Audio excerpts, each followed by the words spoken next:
Nós vamos então agora iniciar a unidade 8, em que nós vamos tratar de sistemas meteorológicos de mesoscala, né? Então, diversas circulações meteorológicas importantes ocorrem em escalas horizontais na ordem de dezenas a centenas de quilômetros. Então, nós vimos lá na unidade de dinâmica, né, o conceito de escala, que é importante, não apenas do ponto de vista de caracterização de fenômenos meteorológicos, mas do ponto de vista analítico, permite que, por meio da análise de escala, nós façamos a estimativa da importância relativa dos termos das equações na hora que nós formos fazer estudos, né, do ponto de vista quantitativo analítico, né?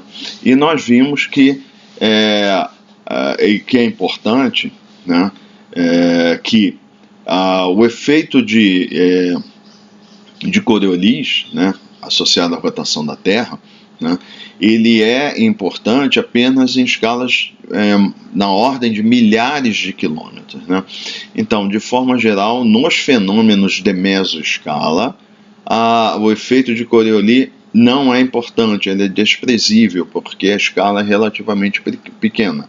Então, outras forças, principalmente a força de gradiente de pressão e efeitos, por exemplo, associados a acelerações verticais, que vão ser importantes também, por exemplo, em alguns fenômenos, né, são mais relevantes do que efeito de Coriolis. Então, de forma geral, para fenômenos de mesoscala, Coriolis não é importante. Não.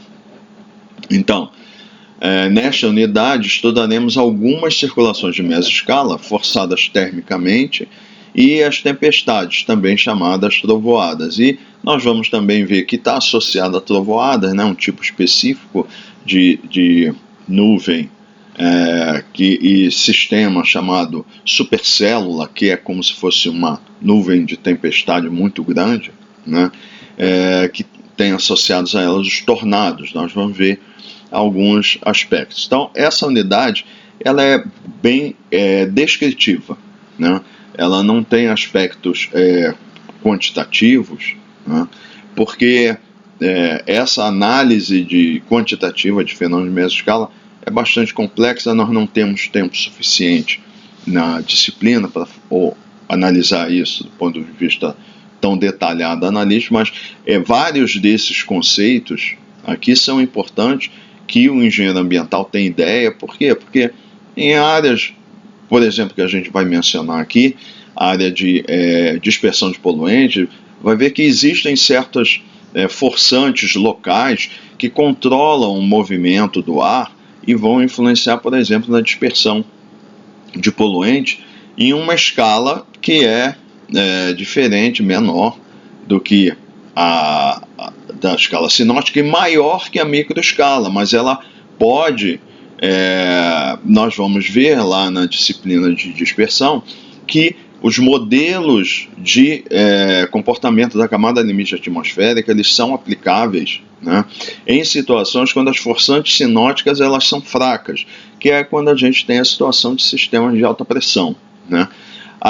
Porém, nessas situações, fenômenos de mesoscala eles são importantes também. Então, eles podem se associar a circulações de microescala e controlá-las, né? Então, é importante conhecer, por exemplo, uma região costeira em que, eventualmente, um modelo daqueles que a gente vai ver de microescala, né, ele vai ser forçado por uma escala, por um fenômeno da mesoscala também. Então é importante que o engenheiro ambiental tenha conhecimento dessas possíveis interações entre essas escalas menores, né? A microescala a gente está falando na ordem de 1 quilômetro, né? Ordem de grandeza, né? E aqueles que vão trabalhar eventualmente na área de hidrologia, então, no ponto de vista de hidrometeorologia, que é o conhecimento da parte meteorológica para aplicação em hidrologia, tem o tipo de precipitação que é importante, né, que são as precipitações convectivas, de origem convectiva, como nós vimos, né? Então é bom conhecer um pouco essa parte descritiva, mesmo que descritiva, das tempestades, né, que são fenômenos importantes do ponto de vista hidrológico. Então, vamos começar falando aqui de uma caracterização geral de circulações de escala pequena. Quando fala pequena escala aqui, está falando de mesoscala, porque a gente diz, grande escala é a escala sinótica para cima, né? Sinótica planetária. Pequena escala, estamos falando de mesoscala. Sempre também lembrando que essas escalas, não existe um limite exato entre elas, né? Daqui para cá é sinótico, daqui para cá é mesoscala. Existem superposições, existem fenômenos de uma escala que interagem com de outras escalas, sejam maiores, sejam menores, né? Então aqui a gente vai ver um modelo conceitual básico de circulação térmica em pequena escala, porque quer caracterizar aqui o seguinte: não vai ter a forçante local ou regional, é importante, e não tem efeito de Coriolis significativo, né? E esse modelo de circulação térmica, ele posteriormente vai ser aplicado a dois sistemas de circulação de mesoscala, que é o sistema de circulação, sistema de brisa marítima e brisa vale-montanha, né?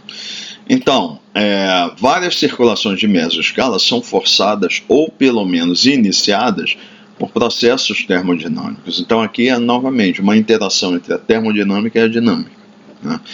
Particularmente por aquecimento heterogêneo da superfície, que vem a influenciar o aquecimento do ar em níveis superiores. Então a forçante inicia da superfície e começa a controlar o que ocorre em níveis um pouco mais elevados, né? Considere-se uma situação inicial idealizada. Então a gente vai ver um modelo aqui como se fosse o passo a passo, né, de cada etapa, para permitir que a gente entenda o comportamento, um modelo conceitual dessa circulação térmica, né? Então é a situação inicial idealizada, ilustrada na figura 1, né, onde as isóbaras são horizontais, então superfícies de pressão. Nós vamos olhar em duas dimensões, que fica mais fácil, né? Paralelas à superfície, não havendo gradientes horizontais de pressão ou temperatura, tá? Então vamos considerar que a temperatura é homogênea, né, na horizontal, né? Então na horizontal não há variações, podemos ter na vertical, mas elas vão ser igualmente distribuídas na horizontal. E aqui estão as superfícies de pressão, superfícies isobáricas. Aí a gente está olhando num plano 2D, vamos chamar de isóbara, mas em 3D seriam superfícies isobáricas. Então a região 1 e região 2, e aqui é a superfície, né? Suponha que a atmosfera na região 1, aqui, seja resfriada. Então essa coluna que nós estamos falando, essa coluna de ar aqui sobre a região 1 é resfriada, e na região 2 essa coluna de ar é aquecida. As mudanças na densidade do ar farão com que as isóbaras se aproximarem na vertical na região 1 e se afastarem na região 2, como mostrado na figura 2, né? Então, aqui na figura 2, o que acontece? Eu resfrio essa região, essa coluna de ar, e aqueço essa aqui. O que vai acontecer? Nós sabemos, e já vamos ver uma forma bem simplesinha pela equação hidrostática, né, em que, sendo o ar mais denso, para a mesma diferença de pressão, a espessura da camada vai diminuir. E para a temperatura maior do ar, para a mesma superfície de pressão, a espessura vai aumentar. Nós já vimos isso lá na equação hipossométrica. A gente vai ver de uma forma simplesinha aqui da equação hidrostática. Nós temos aqui, em forma de diferença finita, ΔP, ΔZ é igual a menos ρg, né? Então, podemos reescrever que ΔZ, que seria a espessura entre as duas superfícies de pressão, cuja diferença é ΔP, vai ser ΔP dividido por menos ρg. Lembrando que o ΔP aqui é avaliado no sentido vertical para cima, então isso aqui é negativo, com esse negativo dá positivo, né? Ou seja, para ΔP e G constante, a aceleração da gravidade é mesmo as superfícies de pressão, então o ΔP aqui é igual ao ΔP aqui, só que o ΔZ será diferente. Então nós teremos, Se ΔP e G são constantes, então o ρ1 de uma região mais fria, então a densidade ρ1, se é mais frio, vai ser maior que a densidade na posição 2, ρ2, que é mais quente, né? Então, se ρ1 é maior que o ρ2, o ΔZ correspondente a ρ1 vai ser menor que o ΔZ correspondente à posição 2, o ΔZ2 correspondente a ρ2. Então, é uma outra forma bem mais simples da gente olhar a equação hidrostática. Então, o que aconteceria? Então, voltando ao texto. Suponha que a atmosfera na região 1 seja resfriada e 2 aquecida. As mudanças de densidade do ar farão as isóbaras se aproximarem e afastarem aqui, né, como mostrando na figura. O que vai acontecer então aqui? O gradiente de pressão a gente mede ao longo de superfícies de Z constante, tá? Que a gente vai medir. Então, surgiria aqui, olhando esse ponto aqui, a pressão atmosférica nesse ponto, se eu mantiver a mesma altura geométrica Z aqui, a pressão aqui será maior do que a pressão aqui. Então, eu vou ter um gradiente de pressão, né, na horizontal apontado daqui para cá. Por quê? O gradiente de pressão, o vetor, então a componente que a gente está olhando aqui, aponta no sentido de maior crescimento da pressão. Então, essa é uma superfície de pressão constante. Pressões abaixo dela são maiores do que essa da superfície e pressões acima dela são menores. Logo, aqui a pressão vai ser maior do que aqui. Então, o gradiente de pressão aponta para cá, a componente de gradiente de pressão, e a componente da força de gradiente de pressão, lembra, é oposta. Então, vai apontar para cá. E aqui é a mesma coisa, né? Só que aqui as inclinações, né, elas vão, à medida que a gente vai subindo, elas vão ficando maiores, né? Por causa desse efeito de aquecimento, e ele vai se somando para cada nível. Então as inclinações vão aumentando com a altitude, né? Então a força de gradiente de pressão aqui em cima vai ser maior do que aqui embaixo, né? Lógico, isso é esquemático, mas é para entender de maneira simplificada. Então essa região é fria, essa região é quente, né? A nova distribuição vertical das isóbaras implicará no surgimento de gradientes de pressão horizontais, no sentido de 1 para 2, e as correspondentes forças de gradiente de pressão no sentido 2 para 1 nos níveis mais elevados, que é isso que a gente vê aqui. Estamos vendo aqui, forças de gradiente de pressão de 2 para 1. A força de gradiente de pressão, o que ela faz? Então ela começa a aplicar a força que está associada a ela, uma aceleração. Não existe uma outra forçante para equilibrar, estamos desprezando aqui efeito de atrito. Então o que vai acontecer? As partículas de fluido, né, que é o ar atmosférico, vão começar a se movimentar na horizontal no sentido da força de gradiente de pressão, né? Então a força de gradiente de pressão forçará o movimento do ar no sentido 2 para 1. Então as partículas de ar vão se movimentar aqui de 2 para 1, né? Consequentemente, haverá transporte de massa da coluna de ar, né, que está se movimentando de 2 para 1. Considerando que pode se aproximar a pressão na superfície como o peso da coluna de ar sobre uma unidade de área, haverá a redução da pressão na superfície 2 e aumento da pressão na superfície 1, como ilustrado na figura 3. Então, o que aconteceu?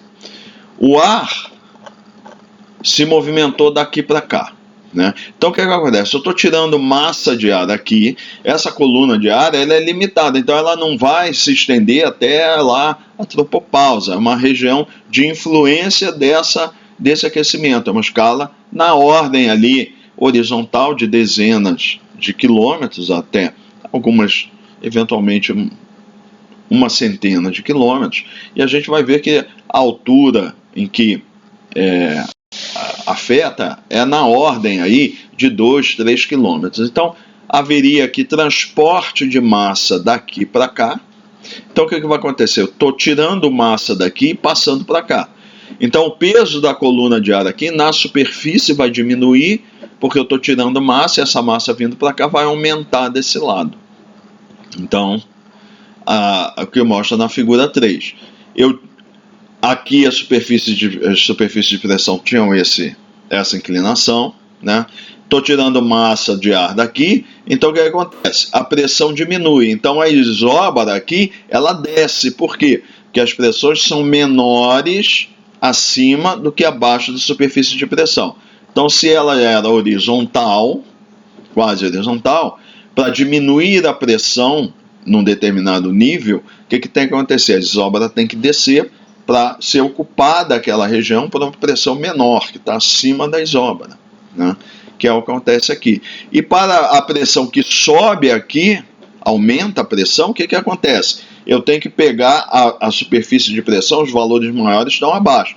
Então eu tenho que elevar a superfície de pressão em relação a esse ponto para a pressão aumentar localmente. Então a pressão fica maior aqui e menor aqui.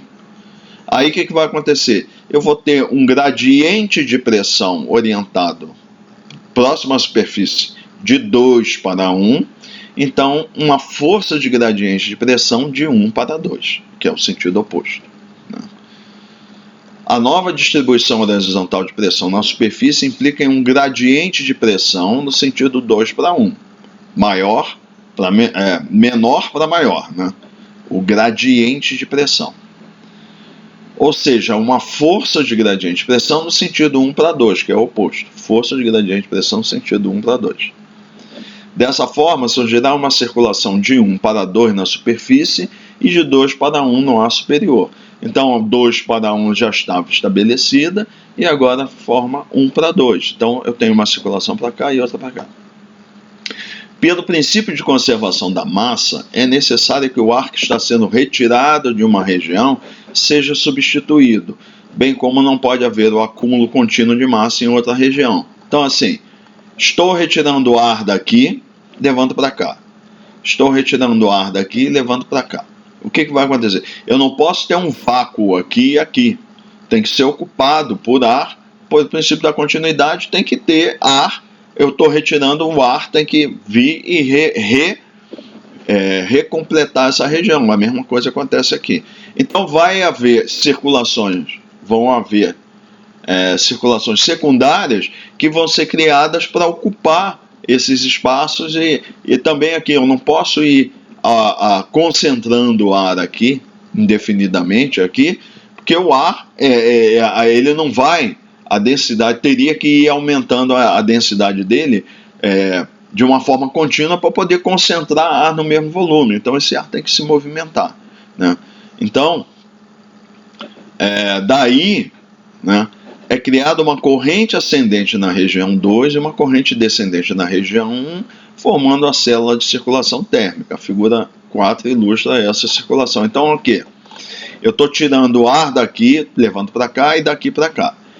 Eu tenho que reocupar esse espaço aqui e estou acumulando o ar aqui. Então, o que vai acontecer? O ar vai subir aqui, que está sendo transportado para cá, vai subir para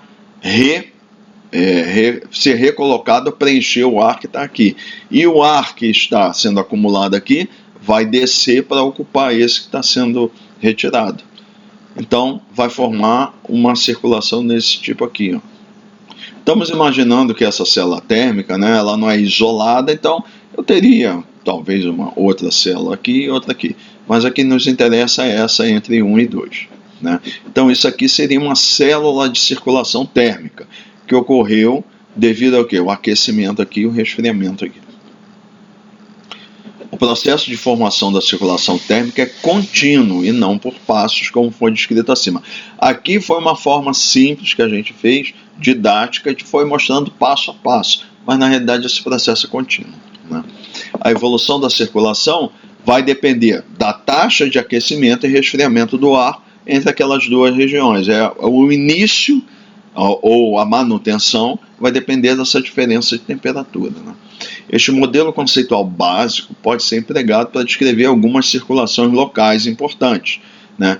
Falamos de circulação local, é circulação de mesoscala, e é isso que nós vamos ver em seguida. Então vamos ver aqui as brisas marítimas e terrestres. Né? Considere-se uma região costeira, representada na figura 5, em que inicialmente as isóbaras são horizontais. Então aqui a gente vai fazer a abordagem também passo a passo, né? Então aqui aqui é terra, então é a região costeira. Aqui é a terra e aqui é o mar, tá? E aqui estão as isóbaras, né, na vertical, inicialmente horizontais. Durante o dia, a radiação solar incidindo sobre a região aquece o mar e o continente. Então, vamos imaginar que o Sol está incidindo aqui e está aquecendo tanto a Terra quanto o mar, né? No entanto, a água do mar possui, primeiro, um calor específico mais elevado que o solo, né? O que implica o quê? Em que a energia líquida recebida, ou seja, o balanço que nós já vimos lá, tem um balanço entre a energia de onda longa e onda curta, né?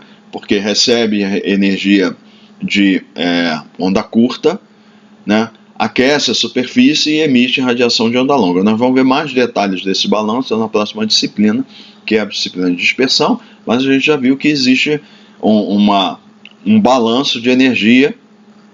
E o que acontece? Em situações em que recebe mais do que emite, o que vai acontecer? A temperatura vai tender a aumentar do corpo, né? E se ele cede mais energia do que recebe, ele tende a diminuir. Não confundir com o modelo que a gente viu, aquele modelo que a gente viu lá no capítulo de radiação, que aquele é de equilíbrio térmico ao longo do tempo. Aí a gente diz que as entradas são iguais à saída, tem equilíbrio. Agora, quando o corpo recebe mais energia do que cede, aí ele aquece, né? E se ele cede mais do que recebe, ele resfria. E isso acontece em escala temporal pequena, que é diferente daquele nosso modelo lá, que a gente estava olhando médias ao longo de períodos muito longos, porque, por exemplo, ao longo do dia a gente tem radiação solar, vai aumentando e vai aquecendo a atmosfera. E ao longo do tempo, o que? Vai passando o dia, o sol se põe, aí resfria. Então, o que acontece é uma reação do sistema terrestre tentando retornar ao equilíbrio. Só que ele não consegue porque o Sol nasce todo dia, se põe, então ele provoca esses desequilíbrios, né? Então a gente já viu lá do ponto de vista de escala diurna, né? É um dia, tá? Então vai acontecer que vai ter um aquecimento, um ganho líquido de energia pela superfície, que ela vai aquecer, a temperatura aumenta e depois à noite ela perde e resfria, tá? Então, incidindo, vai aquecer então durante o dia o mar do continente. Então, a água do mar possui um calor específico mais elevado que o solo, o que implica que a energia líquida recebida causa maior aumento de temperatura da superfície do solo que da superfície do mar, né? Então, você incidindo a mesma quantidade de energia para um corpo que tem um calor específico menor, a temperatura aumenta. Porque o calor específico, lembrando, é o quê? É a quantidade de energia que eu tenho que colocar para aumentar 1 grau na temperatura, né? Calor específico menor quer dizer que eu ponho menos energia, aumenta 1 grau, do que um corpo com calor específico maior, eu preciso pôr mais energia para aumentar em 1 grau. O calor específico da água é maior do que as componentes do solo, de forma geral. Isso a gente experimenta quando vai na praia, né? Então, a areia incidindo, o que vai acontecer? Tem, lógico, outros efeitos do fluido, que é a água, tem mistura, a gente viu isso, que acontece na grande escala também.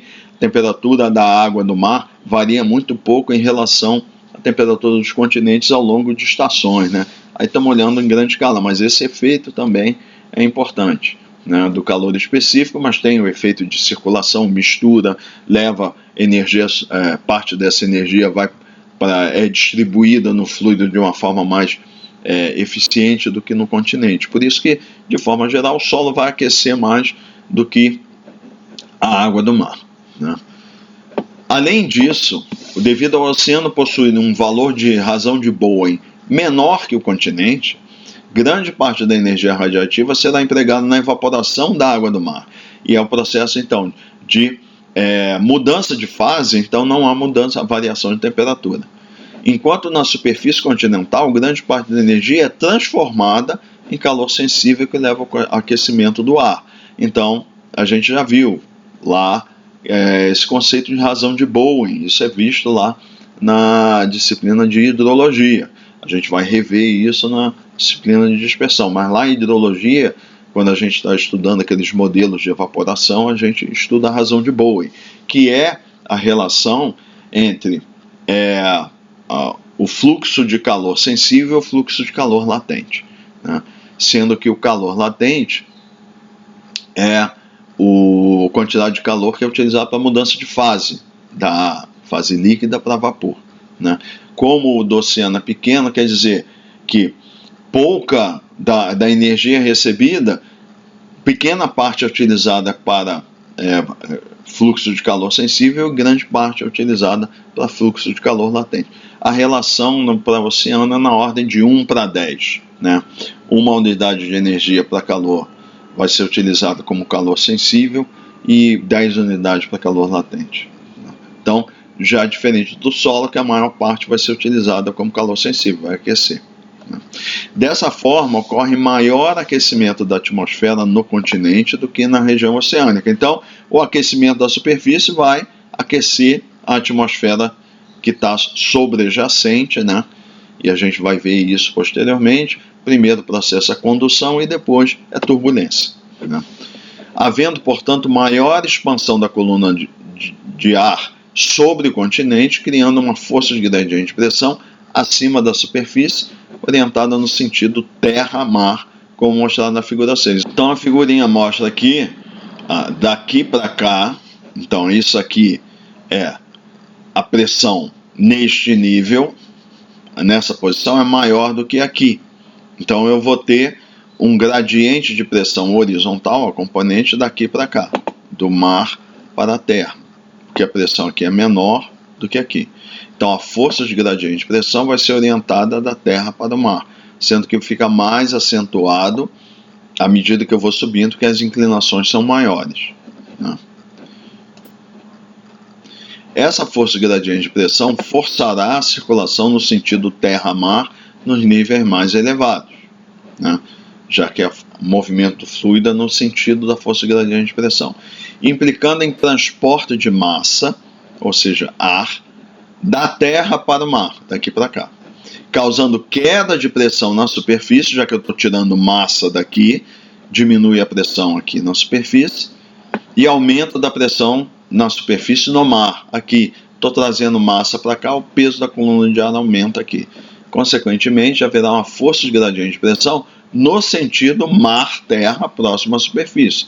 Então, se a pressão aumenta aqui e diminui aqui, eu vou ter um gradiente de pressão da terra para o mar e, consequentemente, uma força de gradiente de pressão próxima à superfície do mar para a terra, né? As circulações induzidas, então, o que vai acontecer? Eu vou ter movimento do ar nesse sentido em ar mais elevado, nível mais elevados, da terra para o mar, e do mar para a terra, próximo à superfície. E aí a gente viu, por continuidade, vão ser induzidas circulações verticais. Movimento ascendente sobre a terra, né, daqui para cá, e movimento descendente no oceano, daqui para cá. Esse sistema de circulação ilustrado na figura 8 é chamado brisa marítima. Então é isso que aí a gente ia ter, ó, essa célula de circulação aqui. Lembrando, isso é durante o dia.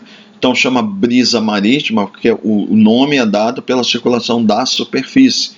Então ela vem do mar. Então é por isso que é brisa marítima. No período noturno, com a ausência de radiação de onda curta, o continente resfriará mais rapidamente que a superfície do mar. Da mesma forma que, por ter menor calor específico, né? Se eu retirar um pouco de energia, ele resfria mais também do que a região continental, do que a região oceânica. Então, quando o sol se põe, eu corto o fornecimento de radiação de onda longa para a superfície, então eu só vou ter o quê? Não tem mais aquecimento, eu só vou ter resfriamento, no balanço, né? Lógico, a atmosfera está enviando, irradiando em onda longa para a superfície, só que ela perde mais do que ganha a superfície, então ela acaba resfriando, né? Vai resfriar mais rapidamente que o mar, e a gente viu também que a tendência é essa inércia do mar de mudar de temperatura, né? Então, no continente, a variação vai ser, a amplitude vai ser maior do que sob o mar. Causará o quê? Um resfriamento maior do ar acima da superfície na região continental, criando uma força de gradiente de pressão dirigida do mar para a terra no ar superior. Então aqui, como fica mais frio aqui do que aqui, fica com essa inclinação que está mostrada aqui. As espessuras para o mesmo, as duas superfícies de pressão aqui, a espessura vai ser menor aqui do que aqui, então vai ter essa inclinação, vai induzir uma força de gradiente de pressão, porque a pressão, por exemplo, aqui está abaixo dessa superfície de pressão constante, a pressão aqui nesse nível é maior nessa posição do que aqui é menor, né? Lógico que essa figura é esquemática, as inclinações estão muito exageradas, né? Mas vai ter a força de gradiente de pressão em ar superior daqui para cá. Haverá então movimento do ar no sentido mar-terra, no ar superior, consequente elevação da pressão na superfície do continente, queda de pressão na superfície do mar. Por quê? Transporte de massa daqui para cá, aumenta a pressão na superfície aqui e reduz aqui. O peso da coluna de ar diminui aqui e aumenta aqui, né? Produzindo uma força de gradiente de pressão na superfície no sentido terra-mar, né? Então, como está aqui, a força de gradiente de pressão, aumenta a pressão aqui, diminui aqui, vai ter uma força de gradiente de pressão induzindo circulação para cá, da terra para o mar, próximo à superfície, né? Nesse caso, como representado na figura 10, haverá movimento ascendente sobre o oceano e descendente no continente. O vento na superfície, nesse sistema, é chamado de brisa terrestre. Então, agora é ao contrário. Aqui a Lua está mostrando aqui para representar que é a noite. E aí o movimento é nesse sentido, né? E na superfície é da terra para o mar. Então, por isso que a gente chama nessa fase, né, dos sistemas de circulação, a gente chama de brisa terrestre, porque é da terra para o mar, né? O estabelecimento de um sistema de brisas marítima terrestre é dependente da circulação na escala sinótica. Quanto mais fraca ela for, maior será a possibilidade de se estabelecer um circuito de brisa bem caracterizado, né? Então, assim, nós vamos ter movimento ascendente no oceano, descendente em terra, daqui terra para o mar, em superfície, do mar para a terra, nos níveis mais elevados, né? Agora, isso aqui, se acontecer, né, um sistema de baixa pressão, por exemplo, entrar aqui, que tem milhares de quilômetros e uma quantidade de energia muito maior, ele chega e a dinâmica de um sistema de grande escala tende a ser muito maior, prevalecer sobre a circulação local, porque ela toma conta com a energia dela, ela passa a controlar toda a dinâmica.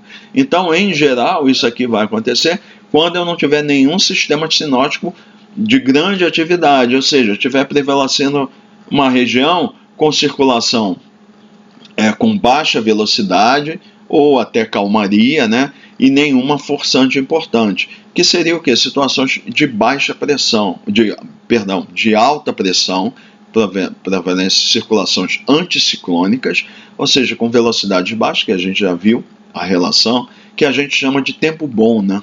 Que não deve ter cuidado com a expressão tempo bom, porque, por exemplo, penso em dizer, tempo bom é quando não está chovendo.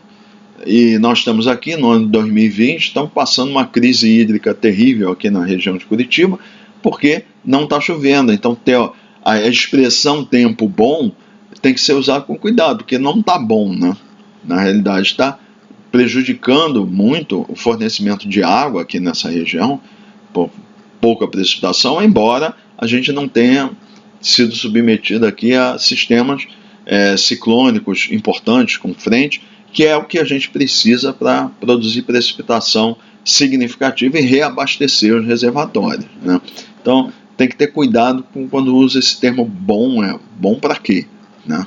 Então, então a gente fica mais tecnicamente, vocês já sabem, né? Não, prevalece circulações anticiclônicas, a presença de centro de alta pressão, em que os sistemas eles têm menos energia do ponto de vista cinético, né? Então, menos movimento do ar, a dinâmica é mais amena, vamos dizer assim, do que, por exemplo, a região um ciclone, né?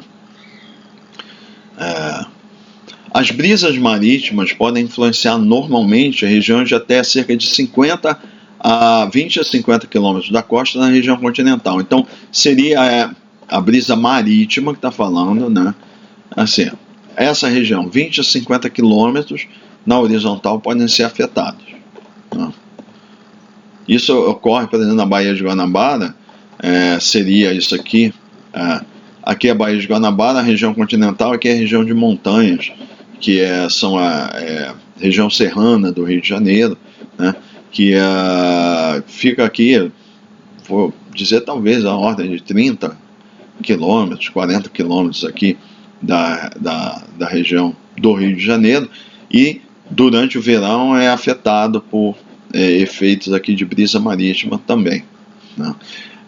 Aqui na região do Paraná, aqui em Paranaguá, né, ali na Baía de Paranaguá, na região do litoral, também tem durante o período de verão. Eu já fiz, por exemplo, alguns trabalhos de simulação aqui para essa região no período de verão, e a gente identifica aqui o estabelecimento de circuito de brisa, né. A espessura de influência da brisa marítima é estimada em cerca de 100 a 500 metros, e de todo o sistema de brisa, incluindo a circulação de retorno ar superior, 500 a 2.000 metros de altitude. Então, seria algo assim, essa região aqui de altura, né, ela teria isso aqui, 100 a 500 metros, né? Agora, todo o sistema aqui de 500 a 2.000 metros, mais ou menos. Então, essa região 100 a 500. Então, se a gente diz aqui, não, eu tenho 50 quilômetros aqui e 500 metros aqui, né? Então, é de 1 para 100, mais ou menos, né? Então, dá 20 quilômetros para cá, 2 quilômetros é 1 para 10, então diria 2 em situação extrema, né? Pegando o menor, né? Distância 20 km com 2 km é 1 para 10. Agora, só essa partezinha aqui, 500 metros, para pegar o extremo 50 km é 1 para 100. Então, fica nessa faixa de ordens de grandeza entre escalas horizontais e verticais, dependendo da parte que está sendo afetada, né? Prosseguindo, acredita-se que as brisas terrestres influenciam regiões marítimas até distâncias da costa menores que aquelas observadas da área de influência da brisa marítima, porque tem mais observações em região terrestre, então é mais fácil estimar a influência da região, a região influenciada pela brisa marítima. Agora, para a brisa terrestre, você tem que fazer observações nessa região marítima, é mais difícil, mais complicado você fazer observação para poder caracterizar bem a região de influência da brisa terrestre. Mas a estimativa é que afete menos, né, em termos horizontais. No entanto, não há estudos que permitam estimar essa região de influência, pelo menos até o momento em que as referências que eu utilizei para elaborar esse capítulo aqui, não há assim estudos que possam definir claramente se é verdade ou não essa expectativa de que a região afetada pela brisa terrestre é menor do que a brisa marítima. Os circuitos de brisa são mais bem caracterizados em regiões tropicais, onde ocorre aquecimento significativo das regiões continentais, né? Por quê? Porque a gente tem mais radiação solar, mais aquecimento, vai ter mais contraste de propriedade entre a região continental e uma região marítima.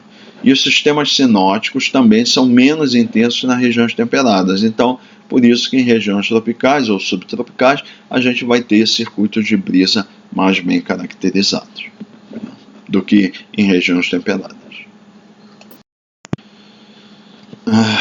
Brisas de montanha e de vale, né?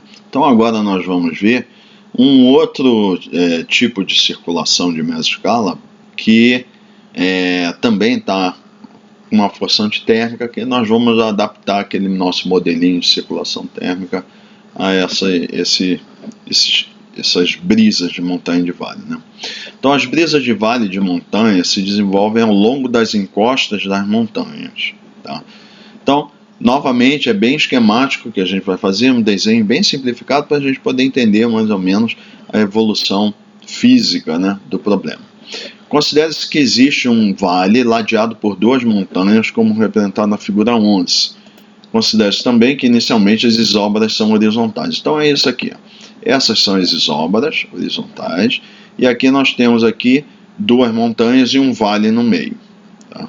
De maneira bem simplesinha, bem esquemática, né? A partir do nascer do Sol, haverá maior aquecimento do ar nas regiões próximas às encostas das montanhas do que o ar na mesma altitude sobre o vale, devido ao calor sensível proveniente do aquecimento do solo. Então, o que acontece? O Sol está incidindo aqui sobre as montanhas e sobre o vale, né? Aqui, o ar que está em contato com a encosta aqui, ele está recebendo o aquecimento por calor sensível que está sendo fluindo, existe um fluxo a partir da superfície da montanha para o ar.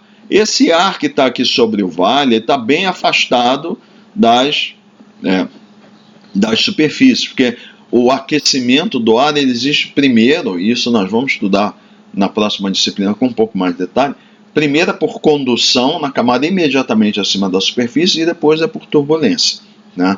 E quanto mais afastado, então menos influenciado vai ser por esse processo de aquecimento. Então, o que vai ter? O ar sobre a montanha, próximo à montanha aqui, ele vai ser aquecido mais do que o ar sobre o vale no mesmo nível. É isso que a gente está falando. Então, o que vai acontecer? Esse aquecimento vai fazer o quê? Vai aumentar a espessura das superfícies de pressão na região próxima às montanhas, comparado com a espessura aqui sobre o vale. Então, essas regiões aqui teriam espessuras maiores, né? Aumenta aqui na região próxima à montanha, né? Haverá, então, o surgimento das forças de gradiente de pressão sobre as montanhas que induzirão movimentos horizontais convergentes sobre vale e divergentes sobre as montanhas no ar superior. Então, isso aqui, ó. Aumentei a espessura aqui em relação ao lado, tá? Então, o que vai acontecer? Vamos olhar só essa parte aqui.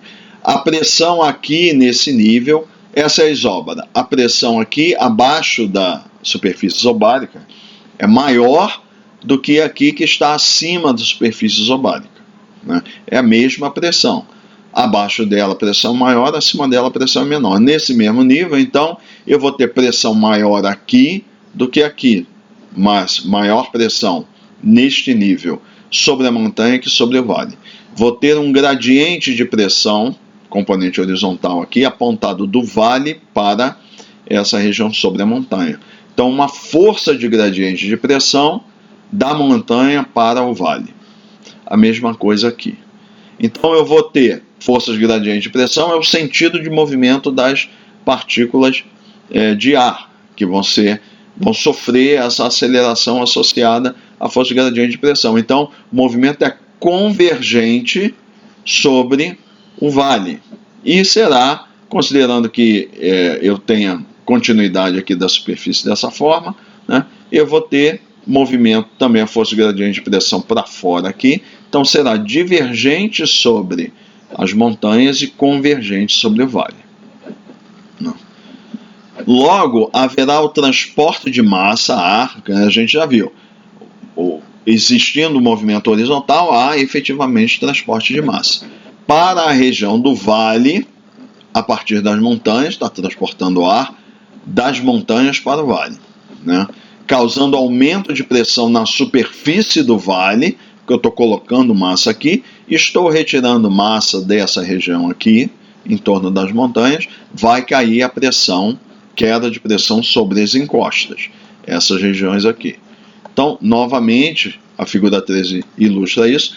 Lembrando, é tudo esquemático aqui, as figuras estão com os gradientes muito exagerados para a gente poder enxergar esse processo. Então, o Sol está aqui para indicar que é durante o dia, né? Então, o que vai acontecer? Aumentando a pressão aqui, a tendência da superfície obárica é subir, né? Porque em um certo nível a pressão ficando maior quer dizer que a superfície obárica em relação ao ponto vai subir. Então ficaria assim, mais altas aqui do que nas encostas que eu estou retirando o ar, a pressão está caindo nas encostas. Então ela tende a descer a superfície de pressão aqui. Então ela teria mais ou menos essa configuração. Em ar superior com a concavidade para cima e nos níveis inferiores com cavidade para baixo. Aí o que vai acontecer aqui? Novamente, né, queda de pressão. Então o que vai acontecer? A pressão nesse nível, nessa região, vai ser maior do que sobre a encosta, certo? Porque está abaixo da superfície de pressão aqui e aqui está acima. Então vou ter forças de gradiente de pressão orientadas do vale para as encostas. E isso vai induzir o quê? Circulação do vale para a montanha nos níveis inferiores. Então vou ter das encostas para o vale no ar superior e do vale para as encostas no ar inferior, próximo à superfície, né? Então as circulações induzidas farão o ar ter movimento ascendente ao longo das montanhas, a chamada brisa de vale ou vento anabático, e movimento descendente sobre o vale. Então, o que caracteriza aqui é o sentido do movimento do ar sobre as encostas, né? Então, eu tenho aqui convergência aqui e divergência nessa parte inferior. Então, por continuidade, a gente já viu, induziria essa circulação aqui, com o ar subindo a montanha durante o dia e retornando no vale, né? Então esse vento aqui é a brisa de vale, porque a origem dela é o vale, né? Ou vento anabático. Anabático quer dizer que é sentido para cima ao longo da encosta, né? E movimento descendente sobre o vale.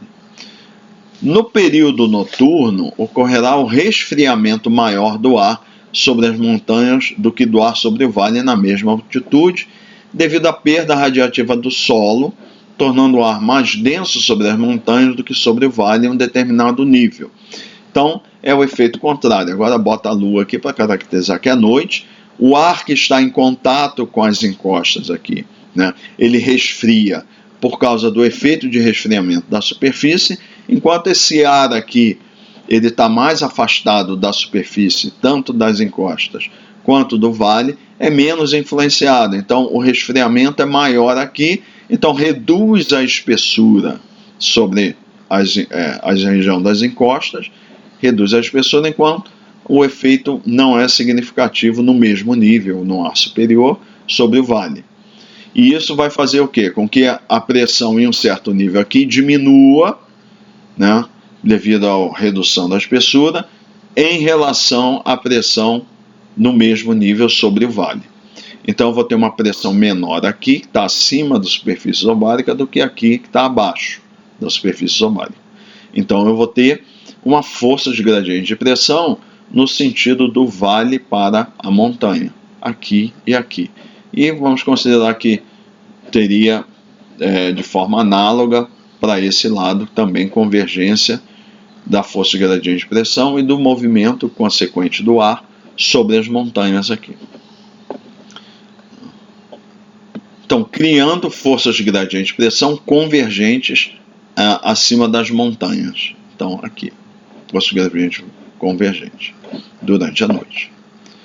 Essas forças causarão circulações convergentes sobre a montanha e divergentes sobre o vale. Então, sobre o vale é divergente. Estou tirando o ar daqui e levando para essa região, para as montanhas, né? Levando ao aumento da pressão na superfície sobre as encostas e redução da pressão na superfície sobre o vale. Então, eu estou tirando o ar daqui, reduz a pressão aqui e aumenta sobre as encostas. Então, eu teria redução da pressão é o quê? Faz com que a superfície obárica desça sobre o vale. E aumento da pressão nas encostas faz com que a superfície de pressão suba nas encostas. Então, fica com a concavidade para cima, na região próxima à superfície, concavidade para baixo, sobre o vale, em ar superior, né? Então, aqui eu teria pressão maior sobre a encosta do que sobre o vale, então eu teria as forças de gradiente de pressão na superfície convergindo nessa região próxima à superfície, e convergindo sobre o vale e convergindo sobre as montanhas no ar superior, né? Então vai ter movimento do ar para cá, convergente próximo à superfície e divergente no ar superior, né? A queda de pressão no vale e aumento nas encostas leva à formação de forças de gradiente de pressão na superfície que forçam circulações convergentes na superfície do vale. A circulação resultante será descendente ao longo das montanhas e ascendente sobre os vales. O vento descendente ao longo das encostas chama-se brisa de montanha, porque a origem é montanha, ou vento catabático, para baixo. Então, seria isso aqui. Movimento descendente sobre as encostas, ascendente sobre o vale e a circulação de retorno aqui. Dessa forma, durante a noite. Isso é chamado brisa de montanha, que está considerando aqui a origem do movimento, que seria a próxima à encosta seria a montanha. Dependendo da morfologia da região, as circulações de vale e montanha podem se combinar, levando à formação de circulações longitudinais ao longo do vale.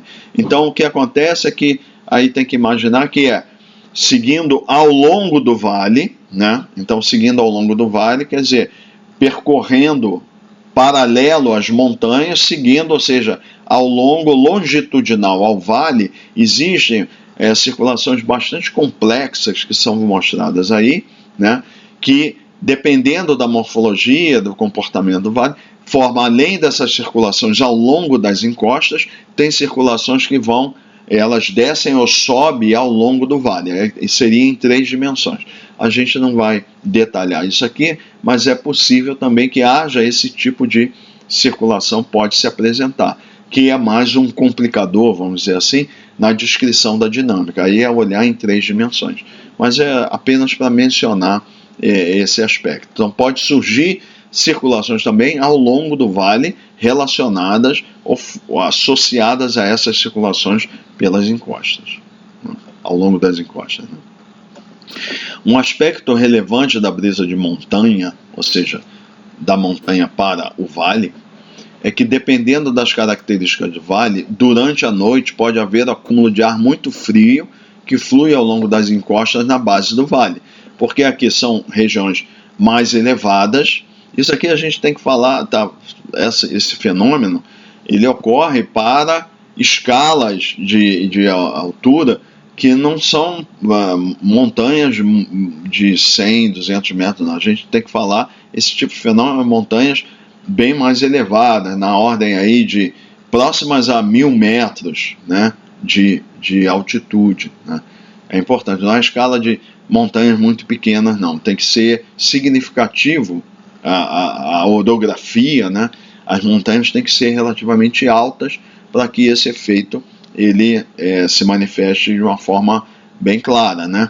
E aí o que acontece? Aqui o resfriamento nessas regiões muito altas aqui, eventualmente o ar ficar muito frio devido ao resfriamento durante a noite, né? E às altitudes. Então tem um ar que fica muito denso e muito frio ao longo das encostas, né? E aí ele vai fluir para o vale, então vai haver um acúmulo desse ar muito frio sobre o vale, na base do vale. Esse ar pode ter temperatura potencial mais baixa que do ar em níveis mais altos do vale. Então, é isso. No final, o ar fica aqui com temperatura potencial mais baixa do que esse ar aqui, que está sobre o vale. E aí eu fico com muita estabilidade, né? Eu vou ter, nesse caso aqui, o dθdz, o gradiente vertical de temperatura potencial seria positivo. Por quê? Quando ter temperatura potencial mais baixa embaixo do que em cima, mais baixa aqui a temperatura potencial do que acima, então o θ está aumentando com a altitude, dθdz é maior que zero, é estável, né? Então, pode haver a formação de uma inversão térmica na base do vale. Esse aqui é o ponto. Fazendo com que uma camada muito estável se forme, chamada inversão do vale. Então, dependendo não apenas a estabilidade, mas suficientemente grande o gradiente vertical de temperatura que forme uma inversão, efetivamente. Aí é dT/dz maior que zero. Lembrando, a gente pode ter dθ/dz maior que zero, sem ter dT/dz maior que zero. A inversão é dT/dz maior que zero, a temperatura absoluta, né? E aí, inversões, a gente já viu, são regiões muito estáveis. Qual a consequência? Caso haja emissão de poluentes dentro dessa inversão, a concentração pode atingir valores muito altos, pois a estabilidade da inversão inibirá a dispersão, mistura do ar para níveis mais elevados. Isso nós vamos ver posteriormente, na próxima disciplina, que regiões de muita estabilidade, elas inibem a formação de turbulência. A turbulência é importante para misturar e dispersar poluentes. Com pouca turbulência tem pouca dispersão, e com muita estabilidade tem pouca turbulência, consequentemente pouca dispersão, grandes concentrações de poluentes. E isso pode ser uma situação indesejável, né? Dependendo do nível de concentração.